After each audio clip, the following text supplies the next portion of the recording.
G'day folks, I'm John. Today I wanted to have a look at whether the Digicam from the early 2000s could stack up against my iPhone 15 Pro Max and whether it would be a good replacement because it's only a third of the size and it's quite small, it's compact, very easy to use and very lightweight. I could just put it in my pocket. It would be a replacement for my phone, or would it be a waste of money? So take a drive with me to the glorious Glasshouse Mountains in Queensland, Australia, and let's put these two favourites to the test.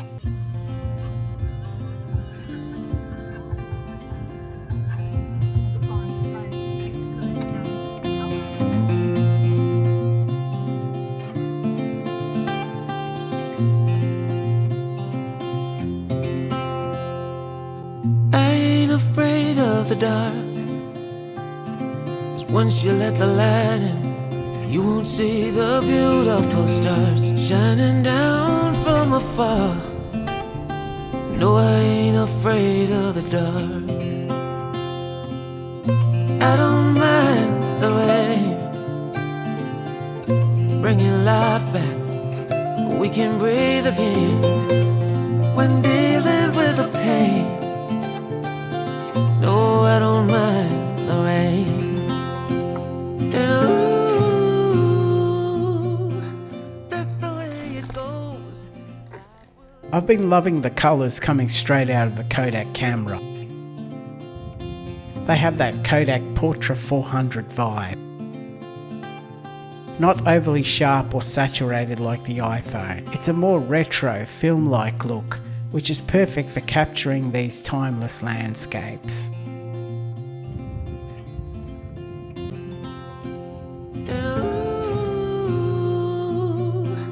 That's the way it goes. Life will teach you what you need to know. And ooh,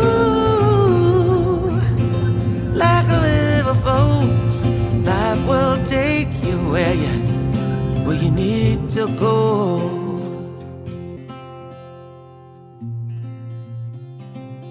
While the Kodak doesn't have the same detail or sharpness as the iPhone, its softer, nostalgic look really holds up. It's exactly the feel you want from a Digicam like this.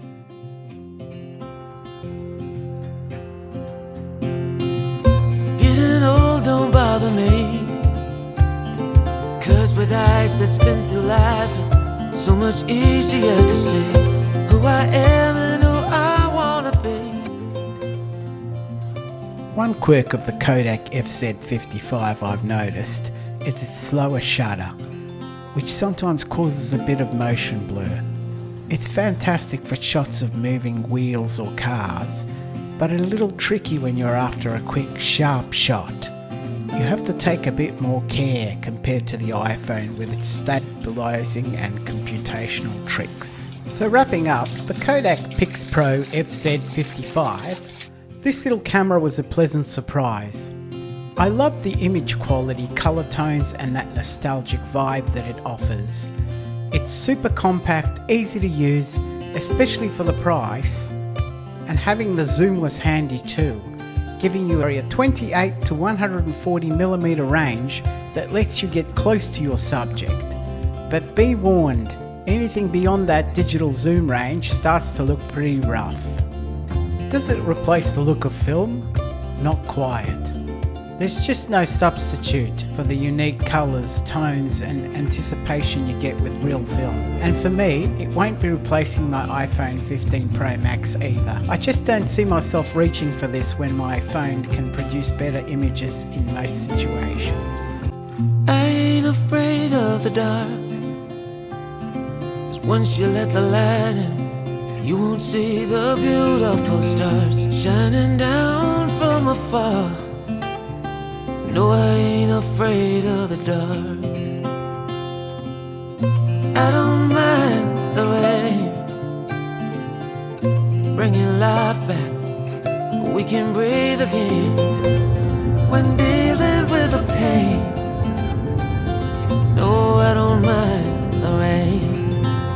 This camera is loved by millennials and Gen Z alike, who want the imperfections of film without the cost and it's unbeatable for this price. It's also a great camera for kids who aren't ready for a smartphone yet. This camera could be a fantastic starter.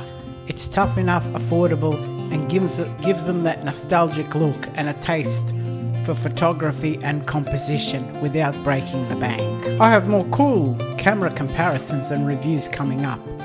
So if you've enjoyed this one, then please consider subscribing. Thanks for watching. Bye bye. Life will take you where you need to go.